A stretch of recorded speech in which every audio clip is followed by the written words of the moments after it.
اعوذ باللہ من الشیطان الرجیم بسم اللہ الرحمن الرحیم۔ سینشین پر تشریف فرما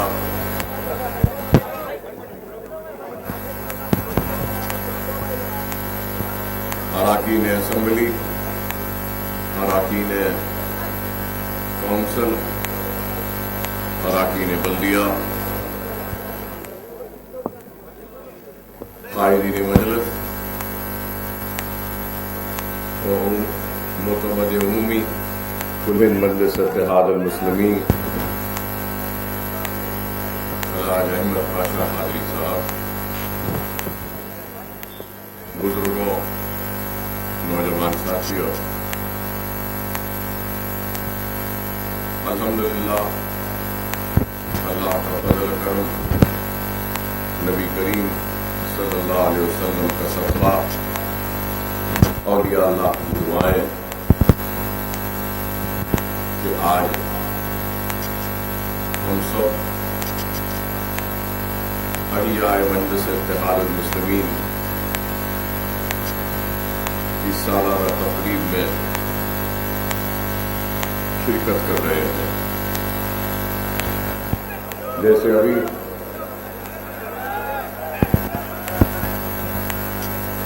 معتمد عمومی کل مجلس اتحاد المسلمین جناب احمد پاشا قادری صاحب نے آپ کے سامنے مخاطب کرتے ہوئے کہا کہ مجلس اتحاد المسلمین نے اپنے 59 برس کی اس طویل سفر میں کئی آزمائش سے گزرتی ہوئی اپنے کامیابیوں کے بلندیوں کو چھوتی رہی۔ میں مجلس اتحاد المسلمین کی مختصر سی تاریخ بھی ضرور بیان کرنا چاہوں گا کہ آج لوگ مجلس اتحاد المسلمین کو جانتے ہیں، پہچانتے ہیں اور مجلس سے اپنی وابستگی کو باعث فخر محسوس کرتے ہیں۔ لیکن ایک وقت ایسا بھی تھا جب مجلس اتحاد المسلمین کا نام لینے سے لوگ گھبراتے تھے، ڈرتے تھے۔ تو ایک وقت یہ بھی تھا جب مجلس اتحاد المسلمین کے جلسوں میں برخی دینے کے لیے بھی لوگ ڈرتے تھے۔ تو ایک وقت ایسا بھی تھا کہ لوگ مجلس اتحاد المسلمین کے جلسوں میں شرکت کرنے سے بھی گھبراتے تھے۔ تو میری مراد پولیس سیکشن کے بعد کے ان حالات سے ہے کہ ہندوستان کی آزادی کے بعد سرزمین دکن پر مصیبتوں اور آزمائش کے پہاڑ ٹوٹ پڑے تھے کہ ہم ایسی آزمائشی دور سے گزر رہے تھے کہ ہمارا تخت و تاج لٹ چکا تھا، ہمارے محلات ویران ہو چکے تھے، ہماری جاگیریں لٹ چکی تھیں، منصب تباہ ہو چکے تھے، ہماری آبادیاں خاک کی ڈھیر میں تبدیل ہو چکی تھیں، ہمارے لہلاتے ہوئے کھیتیاں اجڑ گئی تھیں، ہماری عصمت و آبرو کے ساتھ کھیلا گیا اور کنووں میں پانی کی جگہ ہماری تیرتی ہوئی لاشیں نظر آنے لگیں۔ سرزمین دکن کے ہر چپے چپے پر مصائب و مشکلات میں مبتلا تھے، چاہے وہ حیدرآباد ہو، چاہے وہ نظام آباد ہو، چاہے وہ بیدر ہو، گلبرگہ ہو، جالنا ہو، بیر ہو، اورنگ آباد ہو، ہر جگہ صرف تباہی اور بربادی تھی، خوف اور مایوسی کا عالم تھا۔ لکھنے والوں نے یہاں تک لکھا کہ 1.5 لاکھ کی تعداد میں مسلمانوں کا قتل عام ہوا، ان کی عزتیں لٹ گئیں، عصمتیں لٹ گئیں۔ کل تک جو جاگیردار تھا، صبح کے سورج کے نکلنے کے ساتھ نہ جاگیر رہی، نہ در رہا، نہ دروازہ رہا، نہ اس کے سر پر چھت تھا۔ کل تک جو نواب تھا، صبح کا سورج نکلا اور اس کی نوابی ختم ہو گئی، غربت اور مفلسی میں مبتلا ہو گیا اور روڈ پر، فٹ پاتھ پر آ گیا۔ ایسی تباہی اور بربادی اور ایسا ستم کہ ایسے حالات میں پھر سے کسی قوم کا اٹھ کر اپنے پیروں پہ کھڑے ہونا ایک ناممکن سی بات نظر آتی تھی۔ لیکن اللہ فخر ملت مولوی عبد الواحد اویسی کی خبر کو نور سے بھر دے کہ انہوں نے مجلس اتحاد المسلمین کا احیا کیا۔ احیا جب کیا تو ایسا نہیں تھا کہ فخر ملت نے اس ذمہ داری کو قبول کیا۔ فخر ملت تک یہ ذمہ داری آنے سے پہلے شہر حیدرآباد وہ سرزمین دکن کے ہر نامور و مشہور شخصیت کے دروازے تک مجلس کی قیادت کو اپنے ہاتھ میں لینے کے لیے دستک دی گئی تھی، یا پھر ان کے گھر تک جا کر درخواست کی گئی تھی، چاہے بڑے بڑے وکلا ہو یا شعبے طب سے تعلق رکھنے والے ہو یا سرمایہ دار ہو، زندگی کے ہر شعبے حیات سے تعلق رکھنے والوں سے پیشکش کی گئی کہ مجلس کی قیادت کو اپنے ہاتھ میں لے لے، لیکن ہر کسی نے انکار کیا۔ اس انکار کے بعد ایک آخری امیدگاہ اگر نظر آئی تو مولوی عبد الواحد اویسی صاحب فخر ملت میں نظر آئی۔ اور جب عبد الواحد اویسی صاحب کو پیشکش کیا گیا کہ کیا آپ مجلس کی قیادت کو قبول کرنے تیار ہیں، تو فخر ملت نے ایک لمحہ بھی نہیں لیا اور کہا کہ ہاں میں تیار ہوں۔ سمجھنے والے یہ سمجھیں گے کہ اتنا بڑا اعزاز ہے، طاقت ہے، کون قبول نہیں کرے گا؟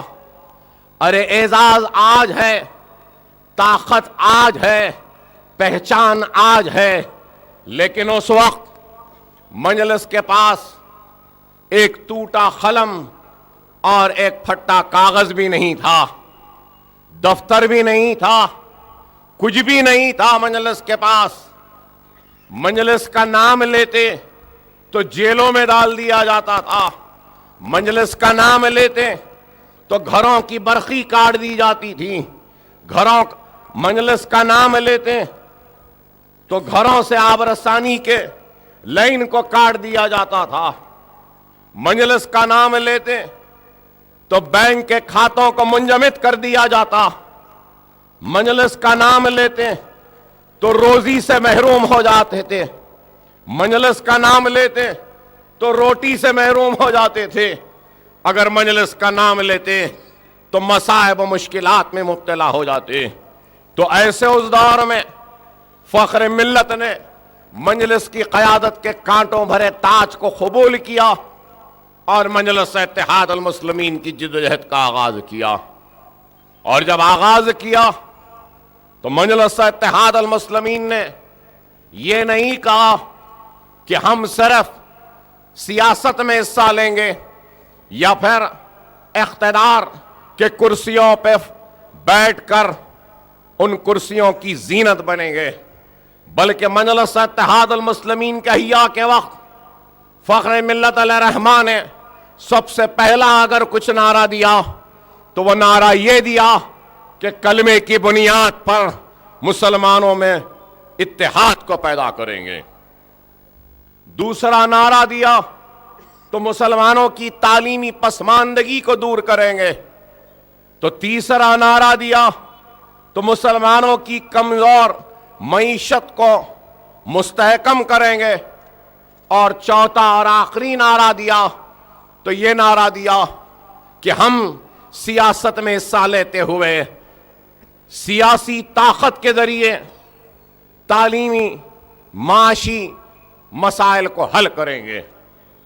تو آج مجلس اتحاد المسلمین اپنے احیا سے لے کر آج کی تاریخ تک مجلس اتحاد المسلمین اور فخر ملت کے وہ جو نعرے تھے کہ اتحاد، تعلیم، معاشی پسماندگی اور مرکز سیاسی، اسی پر کام کرتی ہوئی آگے بڑھتے رہی۔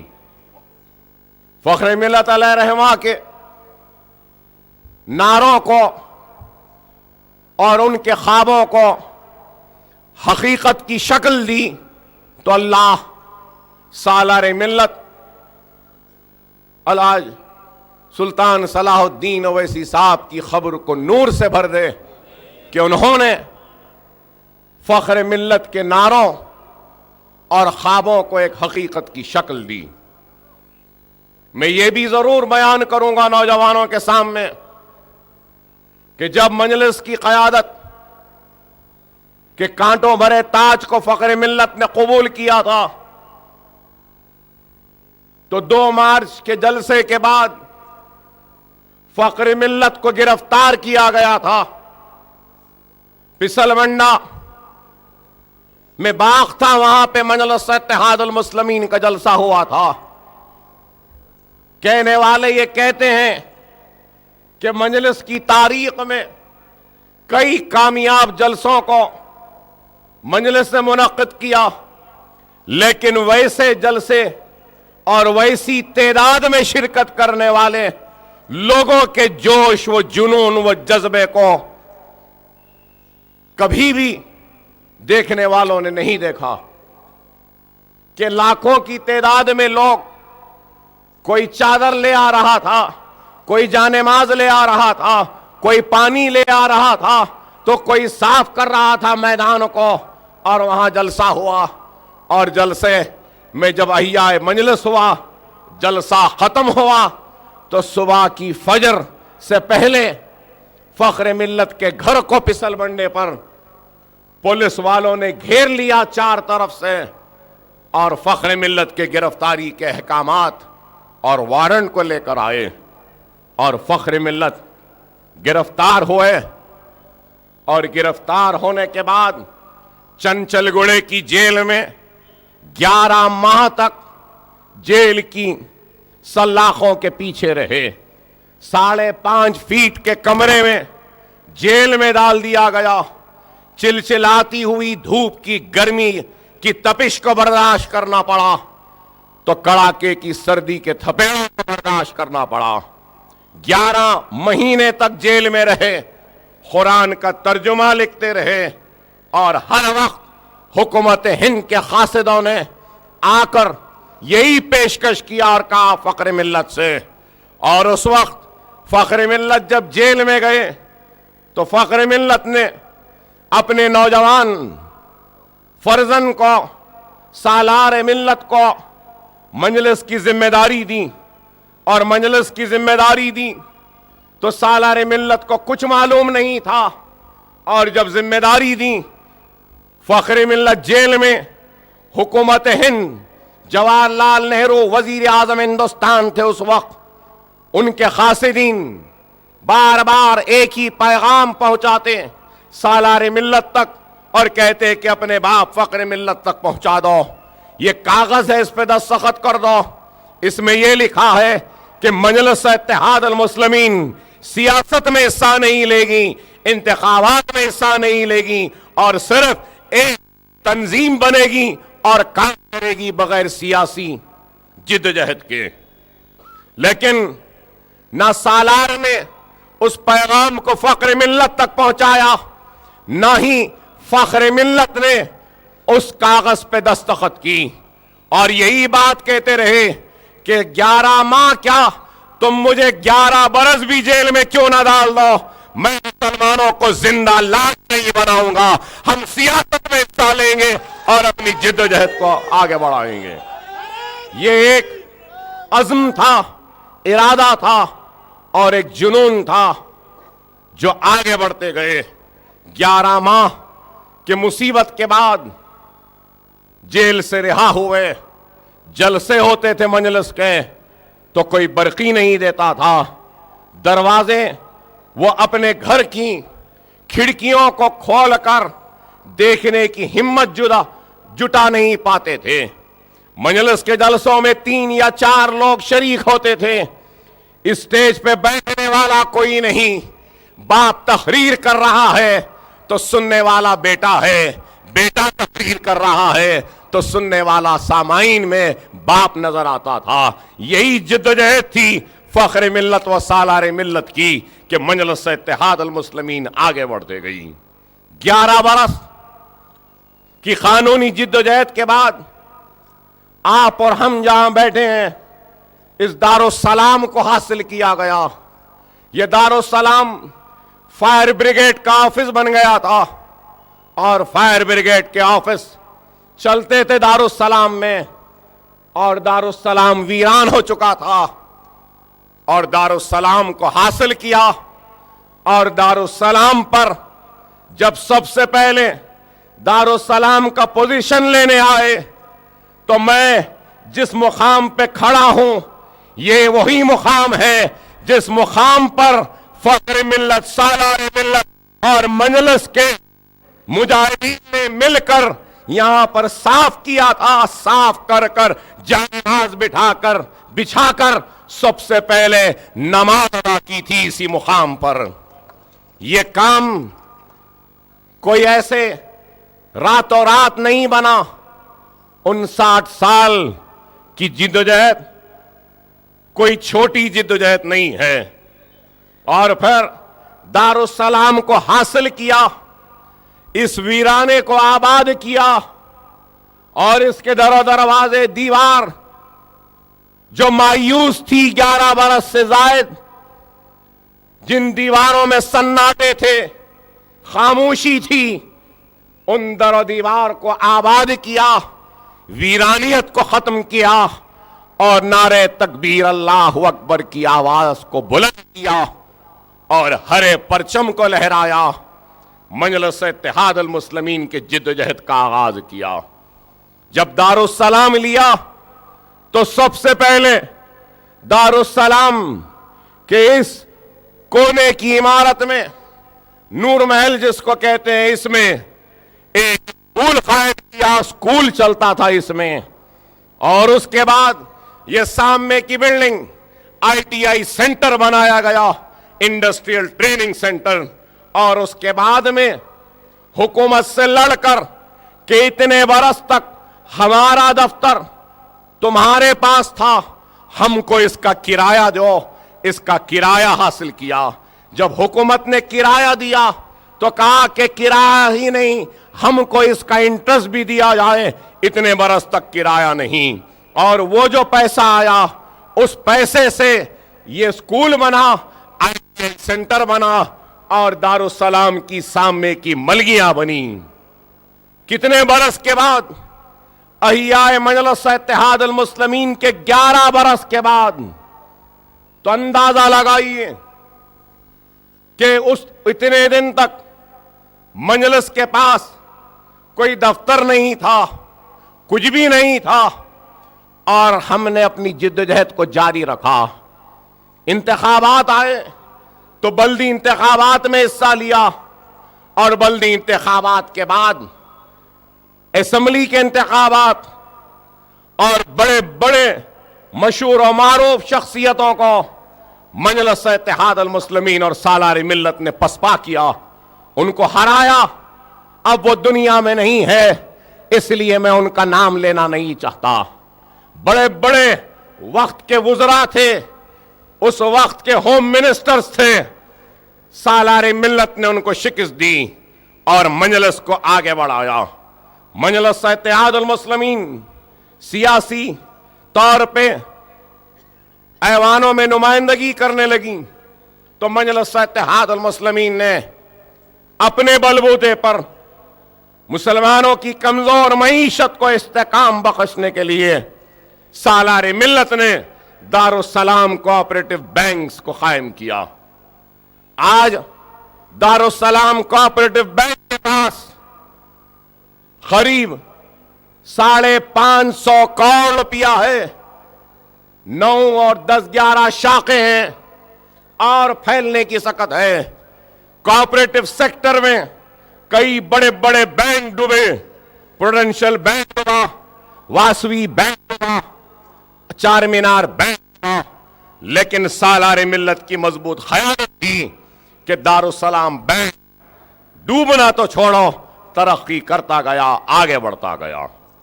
کئی لوگوں کو تعلیمی قرض دیا گیا, گھر بنانے کو قرض دیا گیا, کاروبار کے لیے قرض دیا گیا. دارالسلام بینک اپنی طور سے یہ کام کیا تو مجلس اتحاد المسلمین ہی تھی جس نے اقلیتی مالیاتی فائنانس کارپوریشن قائم کیا تو مائنورٹی کمیشن قائم کروایا. مجلس نے اپنی سیاسی جدوجہد کے ذریعے اپنے ایوانوں میں نمائندگی کے نتیجے میں اقلیتی بہبود کا محکمہ قائم کروایا, منسٹری قائم کروائی اور 55 برس کے اپنے ایوان اسمبلی کے سفر میں کئی تاریخ ساز کارنامے انجام دیے.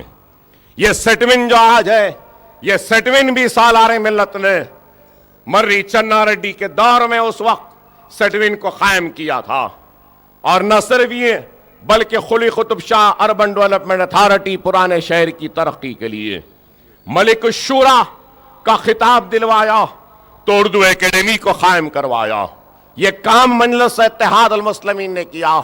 قرض جات کی اجرائی کے لیے فائنانس کارپوریشن کو مستحکم کیا تو مجلس اتحاد المسلمین کی وجہ سے ریونیو ڈپارٹمنٹ میں ساری اوقافی جائیدادوں کی تفصیلات تھیں.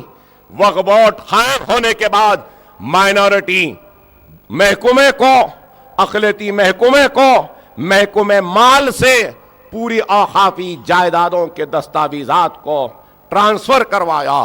یہ بھی مجلس اتحاد المسلمین کا کارنامہ ہے. مجلس کام کرتی گئی.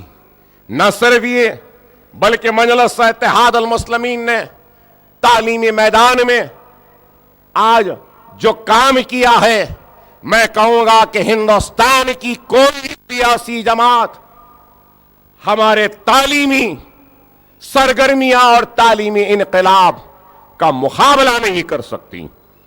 یہ دارالسلام آج ہمارے اتحاد کا مرکز ہی نہیں بلکہ یہ دارالسلام علم کا اور تعلیم کا مرکز بن گیا. کہ آپ دیکھیے کہ ایک طرف یہ دارالسلام کی عمارت ہے تو چاروں طرف یہ تعلیمی اداروں کی عمارت ہے, آرکیٹیکچر کالج کی عمارت ہے, تو اس کے بازو میں فارمیسی کالج کی عمارت ہے, تو اس کے بازو میں MBA کی عمارت ہے, تو اس کے بازو میں MCA کی عمارت ہے, تو پھر یہ انجینئرنگ کالج کی عمارت ہے, یہ ITI وہ ہیلتھ سینٹر کی عمارت ہے, تو پھر یہ نور محل ہے. یہ تعلیمی مرکز بن گیا. آج صحت کے میدان میں بھی مجلس نے کام کیا. اویسی ہاسپٹل و اسرا ہاسپٹل قائم کیا. کہ اویسی و اسرا ہاسپٹل کتنا ہے بتائیے کہ آج صرف دکن میڈیکل کالج کے تعمیر کا جو رقبہ ہے, جو بلٹ اپ ایریا ہے, وہ 21 لاکھ اسکوائر فٹ ہے. تاریخ میں کسی نے اتنا کام نہیں کیا جو کام سالار ملت و فخر ملت نے کیا. یہ آج دارالسلام کا یہ وسیع میدان, یہ اس کا بلٹ اپ ایریا قریب 11 لاکھ اسکوائر فٹ ہے. تو بتاؤ, جب مجلس کی قیادت ہاتھ میں ملی تھی تو ایک ٹوٹا قلم اور ایک پھٹا کاغذ بھی نہیں تھا، لیکن آج مجلس کے اثاثے ہزاروں کروڑ روپے کے لاگت کے ہیں، لیکن یہ اثاثے کس کے ہیں؟ خاندان اویسی کے نہیں، یہ اثاثے فخر ملت کی اولاد کے نہیں، سالار ملت کی اولاد کے نہیں، میری اولاد یا اسد اویسی صاحب کی اولاد کے نہیں، یہ قوم و ملت کی امانت ہے، یہ آپ کی امانت ہے، اللہ کی امانت ہے۔ یہ کام مجلس نے کیا۔ Owaisi hospital, Isra hospital, medical college, engineering college, MBA college, MCA college, pharmacy college, architecture college, physiotherapy college, nursing college, یہ سارے کالجز آج اپنے آپ میں ایک مثال بن کر قائم ہے۔ ہم بھی نہیں رہیں گے اس دنیا میں، لیکن یہ عمارتیں کھڑی رہیں گی، اس کی بلندی، اس کی شان، اس کی شوکت، اس کی عظمت روز قیامت تک قائم رہے گی، اور نوجوان نسل علم کے زیور سے آراستہ ہوتے ہوئے اپنے اندھیرے زندگیوں میں ایک نئے اجالوں کو لے کر آئیں گے۔ مجلس نے یہ کام کیا۔ آج لوگ کہتے ہیں کہ تعلیمی ادارے ہیں بڑے بڑے، لیکن الحمدللہ آج مجلس اتحاد المسلمین کے پاس نرسری سے لے کر پوسٹ گریجویشن تک تعلیم کا انتظام ہے۔ سالار ملت ایجوکیشن ٹرسٹ کے زیر انتظام نرسری سے لے کر 10th کلاس تک، اور 10th کے بعد 12th، اور 12th کے بعد گریجویشن کا بھی انتظام ہو رہا ہے۔ 11,000 سے زائد بچے تعلیم حاصل کر رہے ہیں اسکولوں میں، اویسی اسکول آف ایکسیلنس کے نام سے، جہاں پہ مفت تعلیم کا انتظام ہے۔ 30,000 سے زائد خواتین کو ووکیشنل ٹریننگ دی جا چکی ہے۔ ارے آج جو کام ہے، جو کارنامہ ہے مجلس اتحاد المسلمین کا، اس سے کوئی مقابلہ نہیں کر سکتا۔ مجلس صرف جذباتی نعرے یا جذباتی تقاریر نہیں کرتی، بلکہ عملی طور پہ کام کرتی ہے، اور اپنے کام کے ذریعے اپنی پہچان بناتی ہے، اور اپنے کام کے ذریعے اپنے نقوش کو چھوڑتی ہے۔ مجلس اتحاد المسلمین نے اگر یہ کام کیا تو آج ہمارے بچوں میں جو تعلیمی پسماندگی تھی، اس تعلیمی پسماندگی کو دور کرنے کے لیے ہم نے تعلیمی ادارے قائم کیے۔ تو اس کے ساتھ ساتھ میں یہ کہوں گا کہ مجلس کی کامیابیوں میں ایک اور بڑی کامیابی ہے کہ آج جو بھی مسلم لڑکا و لڑکی تعلیم حاصل کرنا چاہتی ہے تو پری میٹرک اور پوسٹ میٹرک اسکالرشپ جو ہماری ریاست میں مل رہی ہے وہ کہیں پر بھی اتنی نہیں ملتی۔ چاہے MBBS ہو، انجینئرنگ ہو، آرکیٹیکچر ہو، فارمیسی ہو، فزیوتھراپی ہو، کوئی بھی اکنامکلی بیکورڈ اگر کوئی اسٹوڈنٹ ہے تو وہ فیس لے کر نہیں جاتا کالج میں داخلے کے لیے، صرف سرٹیفکیٹ لے کر جاتا ہے، اور اس کی ساری فیس حکومت ادا کرتی ہے۔ ہندوستان میں اس کی کہیں پر بھی مثال نہیں ہو سکتی۔ یہ کام مجلس اتحاد المسلمین کا آن پار ود SC/STs، ہندوستان میں کہیں پر بھی مسلمانوں کو SC/STs کے برابر مراعات نہیں دیے گئے، سہولتیں نہیں دی گئیں، لیکن الحمدللہ مجلس اتحاد المسلمین کی سیاسی جدوجہد کی کامیابی کہ آج ریاست تلنگانہ میں مسلمان SC/ST کے برابر سارے مراعات کو حاصل کرتے ہیں۔ یہ خود ایک بہت بڑا کارنامہ ہے۔ آپ بتائیے کہ نہ صرف یہ بلکہ ریاست تلنگانہ میں اقلیتوں کا جو بجٹ ہے وہ 1,200 کروڑ تک ہے۔ کس ریاست میں اتنا بڑا بجٹ ہے؟ ارے آج ہم بتانا یہ چاہتے ہیں کہ سیاسی جدوجہد اور سیاسی طاقت ہوگی تو ہم اپنے مسائل کو حل کر سکیں گے۔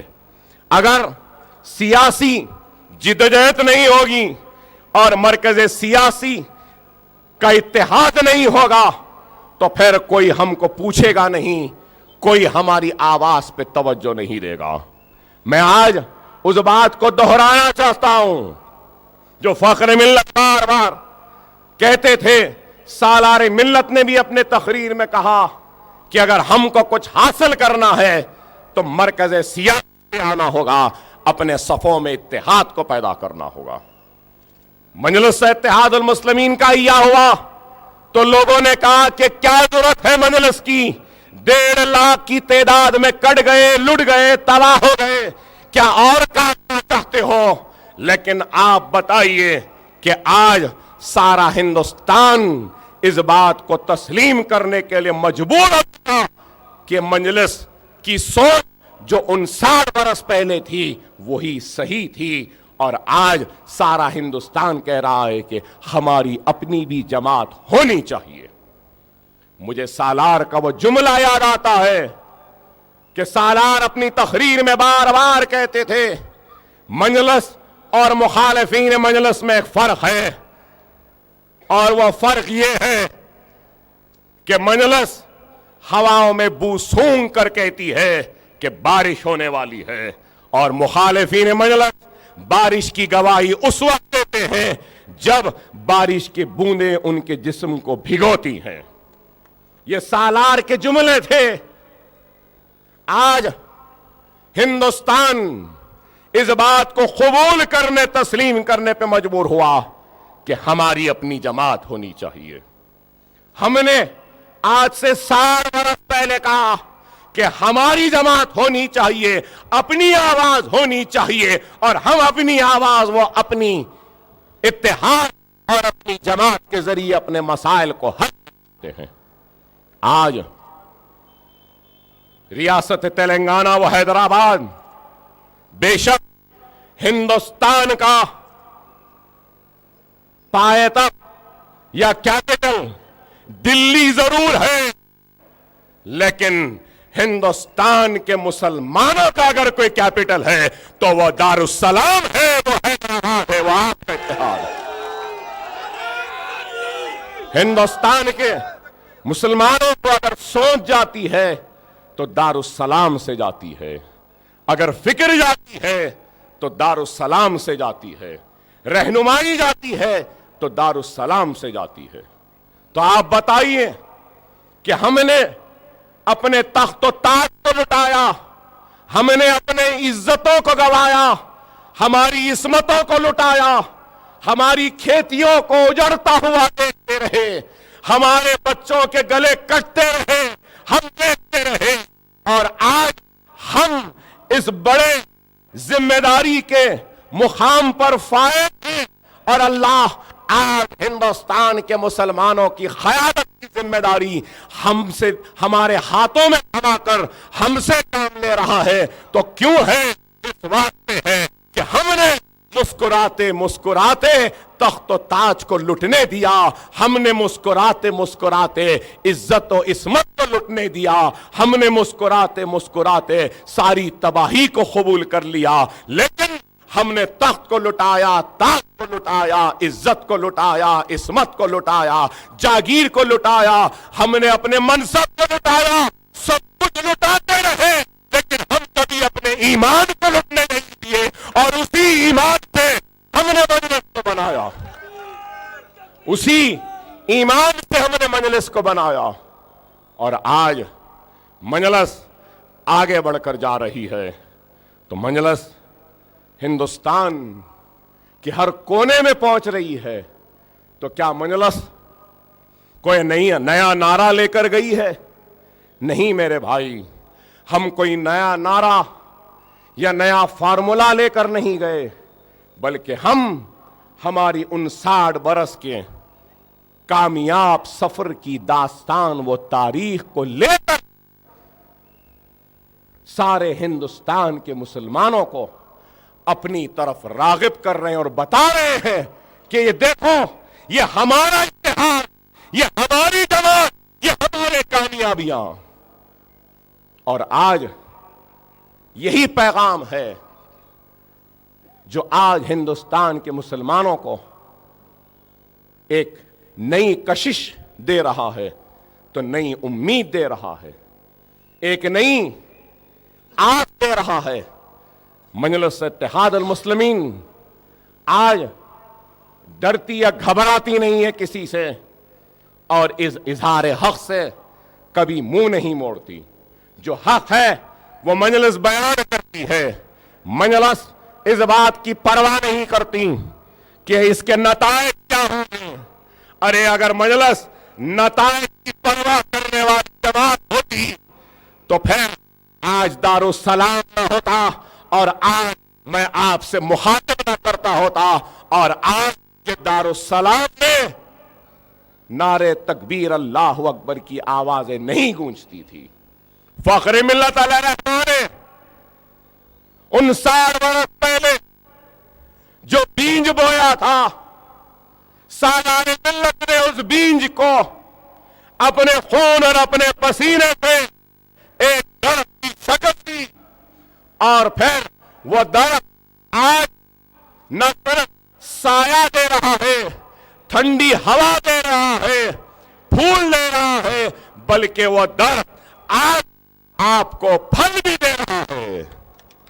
فخر ملت نے 59 برس پہلے بیج بویا تھا، تو آج نقیب ملت بیرسٹر اسد الدین اویسی بھی اپنے والد اور اپنے دادا اور مجلس کے مرحوم صدر کی طرح اتر پردیش، مہاراشٹرا، کرناٹکا اور دلی و ہندوستان کے دوسرے حصوں میں آج بیج بو رہے ہیں۔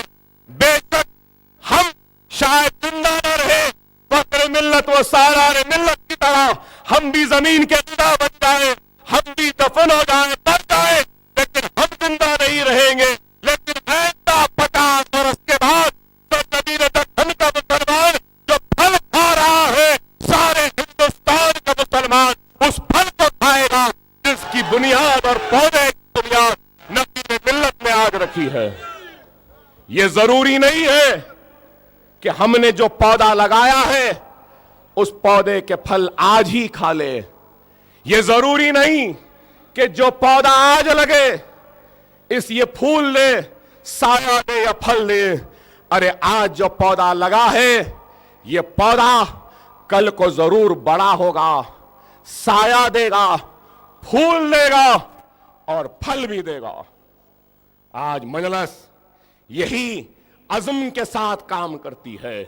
اللہ سبحانہ و تعالیٰ قرآن میں ارشاد فرماتا ہے کہ الذین آمنوا وعملوا الصالحات، کہ اگر تمہارا عمل سچا و صالح ہے تو اللہ سبحانہ و تعالیٰ اپنے رحمتوں کے بادلوں کو برسائے گا، اور سچی بیج سالے زمین کے سینے کو چاک کرتی ہوئی اپنے کامیابی کے جھنڈوں کو گاڑ دے گی۔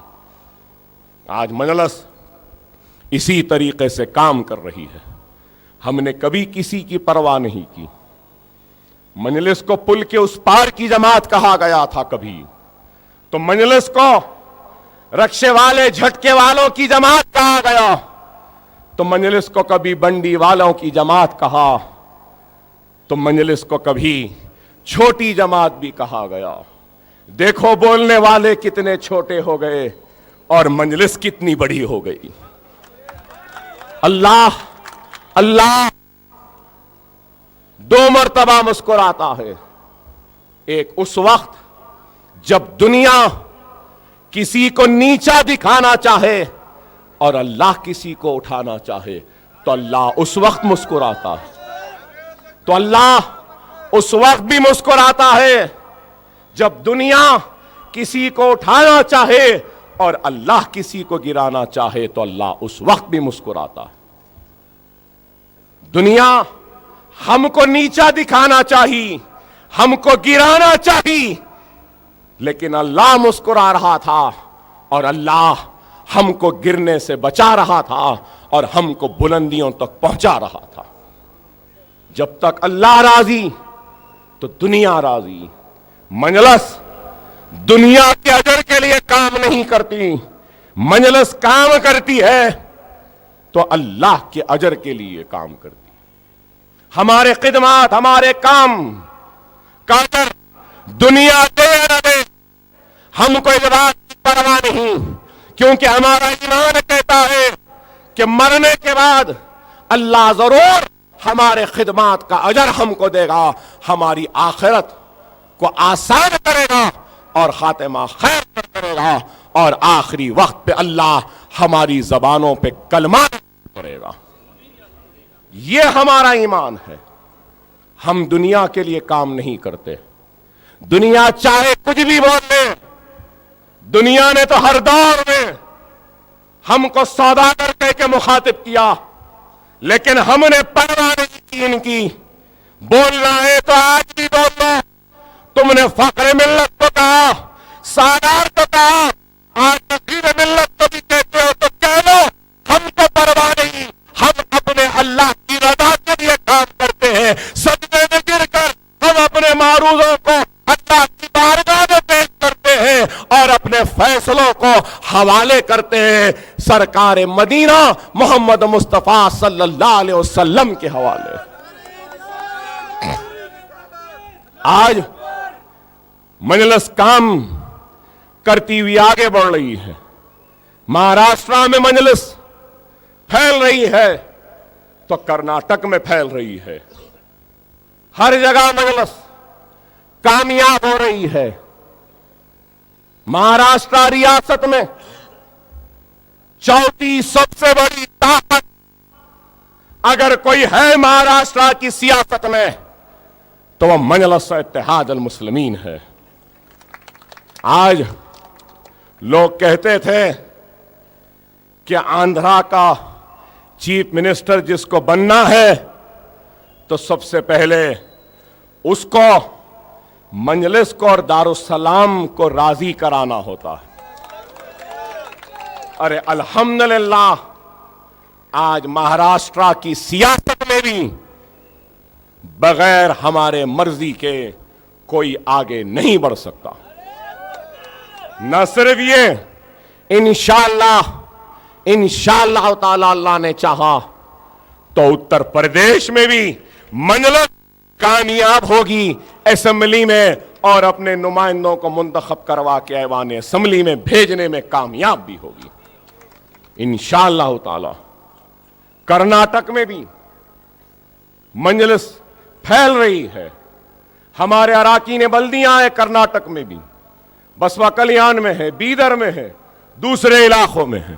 انشاءاللہ مہاراشٹرا یو پی ہو چکا، اب ہماری توجہ مرکز رہے گی تو کرناٹک پہ رہے گی، ہم ضرور وہاں پر بھی کام کریں گے۔ کامیابی اور ناکامی تو اللہ کے ہاتھ ہے، کام تو کرنا پڑے گا۔ مجھے سالار کا وہ جملہ پھر یاد آتا ہے کہ سالار محترم اپنی تقریر میں کہتے تھے کہ ان لوگوں نے دارو غلامی پلا کر تھپک تھپک کر ہم کو سلایا ہے، یہ سالار کا جملہ تھا۔ لیکن آج مجلس اتحاد المسلمین مسلمانوں کو بیدار کر رہی ہے، ان کو اٹھا رہی ہے، ان کو خواب غفلت سے بیدار کرتی ہوئی مرکز سیاسی پہ لا رہی ہے۔ تو آج ان کو برا دکھتا ہے کہ مجلس کیوں مسلمانوں کو جمع کر رہی ہے۔ ارے کیوں جمع نہ کرے؟ مجلس اتحاد المسلمین مذہب کی سیاست نہیں کرتی، مجلس مذہب کے نام پہ ووٹ نہیں مانگتی، لیکن مجلس کا شکوہ ہے، شکایت ہے، گلہ ہے تو یہ ہے کہ 70 برس سے مذہب کے نام پر تم نے انصاف نہیں دیا مسلمانوں کو ان کا حق نہیں دیا اور جانبداری برتی، اور جو امتیاز برتا گیا اس امتیاز کے خلاف ہماری جمہوری جدوجہد ہے، اور یہ جمہوری جدوجہد جاری رہے گی۔ مجلس نے تعلیم، معیشت، صحت، سیاست میں کام کیا تو کوئی اس بات کو فراموش نہیں کر سکتا کہ مجلس نے ہندوستان کی جمہوریت کو بھی طاقت دی۔ مجلس نے ہندوستان کی جمہوریت کو ایک نئی طاقت دی۔ سیاسی جدوجہد کے ذریعے ہم نے مسائل کا حل کیا. آج مجلس پہ تنقید کرتے ہیں لوگ. ارے ہم کو تنقیدوں کی پرواہ نہیں. مہاراشٹرا کے انتخابات میں اسمبلی کے بعد آج مجلس آگے بڑھتے گئی. صرف ممبئی شہر میں 1,28,000 ووٹ لیے. قریب 8 نشستیں ہم 100 ووٹ سے لے کر 700 ووٹ میں ہارے.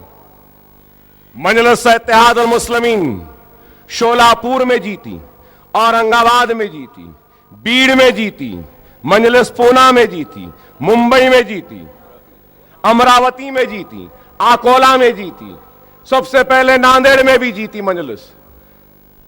کہاں نہیں جیتی, کئی مقامات پر. اور مجلس کے ووٹوں کا تناسب بڑھتا جا رہا ہے. آج یہ اس سے گھبرائے ہوئے ہیں. بہرحال آپ سب سے یہی کہوں گا کہ وقت اور حالات کی نزاکت کو محسوس کریے. آج ہندوستان کے شور بھرے سیاست میں کئی آوازیں ہیں, لیکن آواز اگر چھوٹی سہی, باریک ہی سہی, کمزور ہی سہی, تو بس ایک ہی آواز ہے, ہماری اپنی مجلس اتحاد المسلمین کی. کیا اس بات سے آپ انکار کریں گے کہ ہندوستان میں رڈیوں کی آواز ہے, راؤ کی آواز ہے, لنگیات کی آواز ہے, مراٹھوں کی آواز ہے, بہوجن کی آواز ہے, یادوں کی آواز ہے, ہر کسی کی آواز ہے. حد تو یہ ہو گئی ہندوستان کی سیاست میں, اب تو گدھوں کی بھی آواز ہو رہی ہے. حد ہو گئی ہے. آپ غور کریے, کیا جمہوریت کا اقدار ہے کہ کیسا گر رہا ہے کہ ہندوستان میں بے روزگاری پر نہیں, روٹی پر نہیں, ہندوستان کی ترقی پر نہیں, بات ہو رہی اتر پردیش میں تو کس پہ؟ گدھے پہ. کوئی کہہ رہا ہے گدھوں کی سیاست, تو دوسرا کہہ رہا ہے گدھا وفادار ہوتا ہے, گدھا ایسا ہوتا ہے. واہ واہ واہ واہ. آپ بتائیے کیا نوبت آ گئی, کیا نوبت آ گئی کہ آج گدھوں کا ذکر ہے, گدھوں کی اہمیت ہے. آج یہی ہے میرے بھائی. ہم تو سمجھے تھے کہ چائے والوں کے آنے کے بعد ان کی اہمیت بڑھ جائے, لیکن آج یہ عالم ہو گیا کہ چائے والوں کے بعد گدھوں کا ذکر و تذکرہ ہو رہا ہے. تو یہی ہے. اس لیے سالار کہا کرتے تھے کہ سیاست کے بارے میں کیا کہتے تھے آپ کو معلوم ہے. تو یہی ہے کہ آج ان کے ہاتھ میں اقتدار آ گیا تو ایسے ہی ہے جیسا کہ نادیدے کو ملیدہ ملا تو فاتحہ دینے ملا نہیں ملا. ایسا ہی عالم ہے کہ مجھے سالار ملت کا ایک اور جملہ یاد آتا ہے, نوجوان شاید نہیں جانتے. سالار ملت کے کئی جملوں کا استعمال میں اپنی تقریر میں کرتا ہوں. سالار کہتے تھے کہ ہر شاخ پہ الو بیٹھا ہے. بولتے تھے نا بزرگ ہیں یہاں پہ. سالار کہتے تھے کہ ہر شاخ پہ الو بیٹھا ہے, انجام گلستاں کیا ہوگا. یہی ہے آج ہندوستان پھیکو اور پپو کے بیچ میں پھنسا ہوا ہے. بس یہی ہے. اور آج چاہے وہ پھیکو ہو چاہے وہ پپو ہو, ان کا اگر کوئی جواب ہے تو وہ مجلس اتحاد المسلمین ہے. اور بے باکی کے ساتھ اگر ان کی ہر بات کا کوئی جواب دیتی ہے تو وہ مجلس ہے. آج بتائیے کہ کیا ہوا 3 برس میں ہندوستان کو کہاں سے کہاں پہنچا دیا ان لوگوں نے کہ آج یہ ملک معاشی بحران کی طرف جا رہا ہے. صرف دکھاوا ہے جی ڈی پی کے بارے میں, حقیقی تصویر کچھ اور ہے.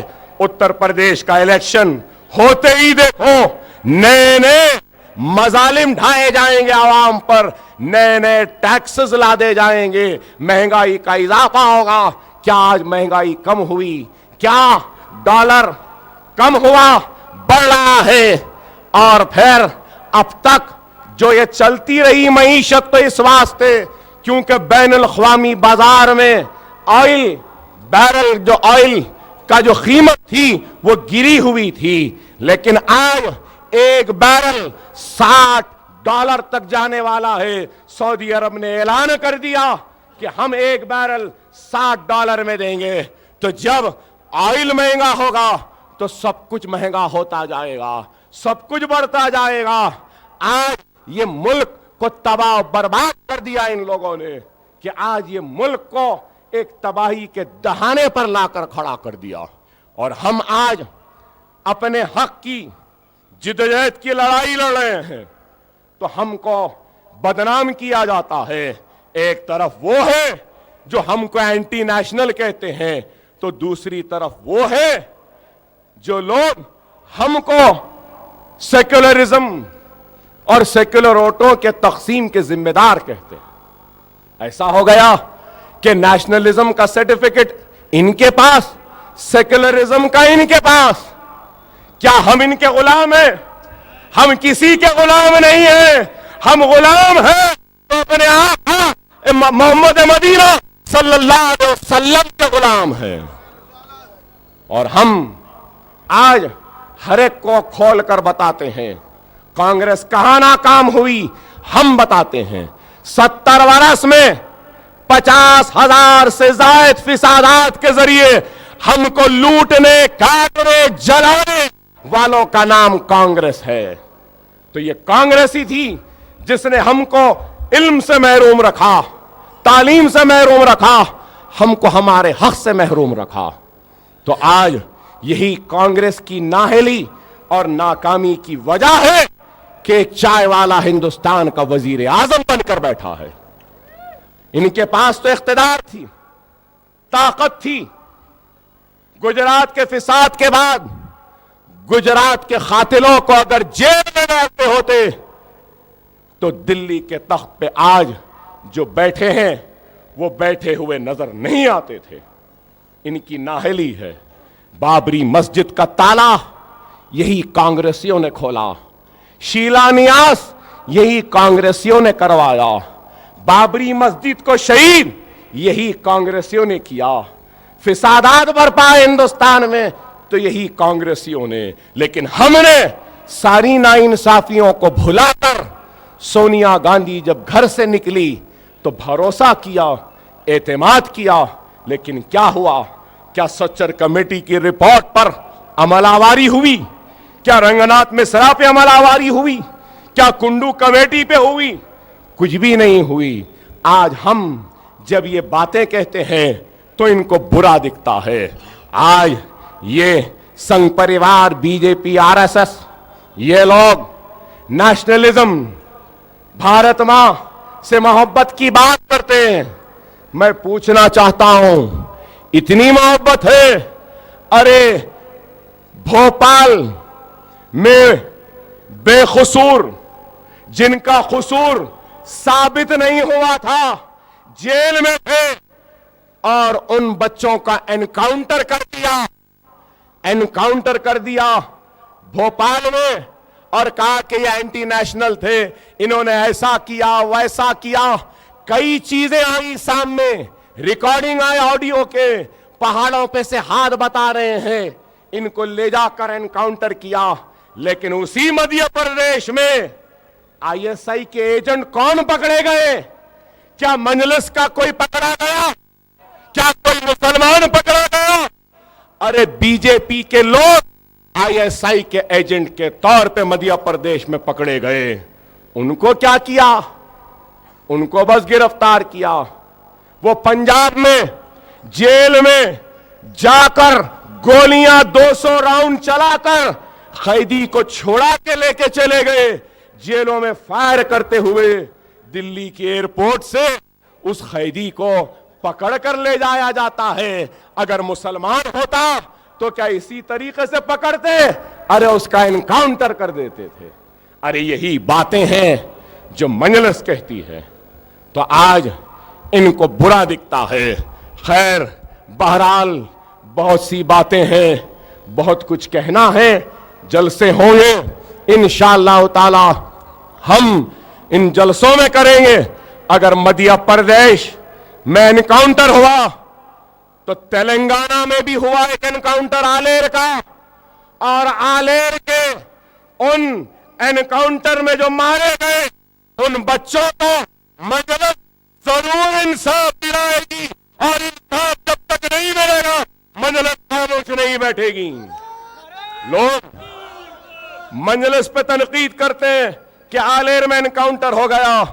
ارے سالار کہتے تھے سیاست ہمارے گھر کی لونڈی ہے, صحیح وقت پہ صحیح فیصلے کوئی سیاست کہتے ہیں. آپ نے کیا نہیں دیکھا, مکہ مسجد کے دھماکوں کے وقت بھی مجلس پر تہمت لگائی گئی, الزام لگایا گیا, لیکن یہ وہی مجلس تھی جس نے وقت کے چیف منسٹر کو معافی مانگنے پہ مجبور کیا, اور پھر یہی مجلس ہے جس نے ان بچوں کو امداد دلوائی, یہی مجلس ہے جس نے ان بچوں کو کیریکٹر سرٹیفکیٹ بھی دلوایا. مجلس ضرور آلیر کے انکاؤنٹر کے ذمہ دار پولیس والوں کو جیل کی سلاخوں کے پیچھے پہنچائے گی اور ضرور انصاف دلائے گی. صحیح وقت پہ صحیح فیصلہ مجلس یہ کام کرتی ہے. میں آپ سب سے یہی کہوں گا کہ منظم رہیے, متحد رہیے, اپنے حق کے لیے جمہوری جدوجہد کیجیے, دستور کے دائرے میں رہ کر اپنے مسائل کے حل کی جدوجہد کریے. مجلس اتحاد المسلمین کی آج اس سالگرہ پر میں آپ سب کو مبارکباد دیتا ہوں. نقیب ملت بیرسٹر اسد الدین اویسی صاحب معزز رکن پارلیمنٹ اتر پردیش میں ہے, اس لیے نہیں آ سکے, تو میں صدر صاحب کی طرف سے بھی آپ سب کو مبارکباد پیش کرتا ہوں, اور اللہ سبحانہ و تعالیٰ سے دعا کرتا ہوں کہ اللہ سبحانہ و تعالیٰ ہم سب مسلمانوں کی حفاظت فرمائے. اے اللہ تو اس دارالسلام کو روز قیامت تک اسی طریقے سے آباد رکھ. اے اللہ تو فخر ملت و سالار ملت کے خبروں کو تو نور سے بھر دے. اے اللہ مجلس اتحاد المسلمین کے وہ کارکن, وہ صدور, وہ معتمدین, وہ چاہنے والے جو آج اس دنیا میں نہیں ہے, اے اللہ تو ان کے خبروں کو بھی نور سے بھر دے. اے اللہ یہ کام جو ہوا ہے یہ صرف فخر ملت و سالار ملت کی محنت و کوششوں سے نہیں, بلکہ سرزمین دکن کے مسلمانوں کے اعتماد کی وجہ سے ہوا. اے اللہ تو سرزمین دکن کے مسلمانوں کی حفاظت فرما. اے اللہ تو غریب رکشے والے بنڈی والوں کی حفاظت فرما. اے اللہ تو پنچر جوڑتے جنہوں نے مجلس کو جوڑا ہے, اے اللہ تو ان کے خبروں کو نور سے بھر دے. اے اللہ تو ان کے آل اولاد کو ان کے گھروں میں خیر و برکت عطا فرما. اے اللہ مجلس اتحاد المسلمین کے لیے جن لوگوں نے محنت کی, کوشش کی, اپنا ووٹ دیا, اے اللہ تو ان کے زندگیوں کے مصیبتوں کو دور فرما. اے اللہ تو ان کے گھروں کے افراد خاندان جو مرومین ہیں, اے اللہ ان کے خبروں کو نور سے بھر دے. اے اللہ ہمارے اس 59 برس کی سفر میں ہر کسی نے ساتھ دیا, تو اے اللہ ہم ہمارے پردہ نشین ماں اور بہنوں خواتین کے خدمات کو نہیں بھول سکتے. اے اللہ ہماری خواتین, ہماری ماں بہنوں نے برقع پہن کر, حجاب پہن کر صبح سے شام تک قطاروں میں کھڑے رہ کر ہماری کامیابی کے لیے ووٹ دیے ہیں، اے اللہ تو ان خواتین کی حفاظت فرما، اے اللہ تو ان خواتین کی آل اولاد کی حفاظت فرما، اے اللہ تو ہماری ماں اور بہنوں کی ایمان کی حفاظت فرما۔ ہم ان سب کی محنتوں کو کبھی بھول نہیں سکتے، اے اللہ اے اللہ اے اللہ تو مجلس اتحاد المسلمین کے قائدین کی حفاظت فرما، اے اللہ جو مجلس کے نام پر منتخب ہو رہے ہیں، اے اللہ ان کو تیری راہ میں دیانتداری سے، ایمانداری سے، پورے اخلاق کے ساتھ اور پورے خلوص کے ساتھ عوام کی خدمت کرنے کا جذبہ فرما دے۔ اے اللہ مجلس اتحاد المسلمین کے ایم ایل اے کی حفاظت فرما، اے اللہ ہر مجلس کے کارپوریٹرز کی حفاظت فرما، مجلس کے صدوروں کی حفاظت فرما، معتمدین کی حفاظت فرما، سرگرم کارکنوں کی حفاظت فرما۔ اے اللہ اے اللہ اے اللہ ہمارے پاس کچھ نہیں ہے مولا، کچھ نہیں ہے مولا، ہم تیرے حبیب محمد مصطفیٰ صلی اللہ علیہ وسلم کے امتی ہیں مولا، تجھے واسطہ ہے رسول اللہ صلی اللہ علیہ وسلم کا، تجھے واسطہ ہے خلفائے راشدین کا، اے اللہ تجھے واسطہ ہے شہداء کربلا کا، تجھے واسطہ ہے شہداء بدر و احد کا، تجھے واسطہ ہے اولیاء اللہ کا۔ اے اللہ ہماری مانگی گئی دعاؤں کو قبول فرما، اے اللہ ہماری مانگی گئی دعاؤں کو قبول فرما، اے اللہ ہم سب کی حفاظت فرما، ہم سب کی حفاظت فرما، اے اللہ ہم آج وقت کے حکمرانوں سے ٹکر لے رہے ہیں مولا، اے مولا تیرے حبیب کے امتیوں کو ختم کرنے والے ظالموں سے ٹکر لے رہے ہیں مولا، ہم بغیر تر و سامانی کی حالت میں نکلے مولا، تو ہماری حفاظت فرما، اے اللہ جس ریاست میں تیرے گھر کو شہید کیا گیا، اے اللہ ہم آج اس ریاست میں بھی پہنچے مولا اس ریاست میں بھی انتخاب لڑ رہے ہیں مولا، تو اتر پردیش کے انتخابات میں ہم کو کامیابی و کامرانی عطا فرما، کامیابی و کامرانی عطا فرما، ہم اپنے گھروں کو چھوڑ، اپنے بیوی اپنے بچوں کو چھوڑ، اے اللہ تیری راہ میں نکلے ہیں، تیری حبیب کے امتیوں کی خدمت کے لیے نکلے ہیں، اے مولا ہمارے خدمات کو قبول فرما، ہمارے خدمات کو قبول فرما، ہم کو کامیابی و کامرانی عطا فرما، اے اللہ تجھے واسطہ رسول اللہ کا، تجھے واسطہ خلفائے راشدین کا، تجھے واسطہ شہدائے کربلا کا، تجھے واسطہ حضرت امام حسین کا، حضرت حسن کا، حضرت بی بی فاطمہ کا، تجھے واسطہ اولیاء اللہ کا، اے اللہ ہمارے صدر نقیب ملت بیرسٹر اسد الدین اویسی صاحب کی حفاظت فرما، صحت دے، لمبی عمر دے، اے مولا مجلس اتحاد المسلمین کو کامیابی و کامرانی عطا فرما، مجلس کے اداروں کی حفاظت فرما، مجلس کے اداروں کی حفاظت فرما، مجلس کے دواخانوں کی حفاظت فرما، اے اللہ دارالسلام کی حفاظت فرما، اس دارالسلام میں آنے والے ہر فرد کی حفاظت فرما، اے اللہ ہم سب کو نیک بنا، ہم سب کو ایک بنا، ہم سب کو ایک بنا، ہم سب کو نیک بنا، وآخر دعوانا الحمدللہ رب العالمین۔ نعرہ تکبیر، نعرہ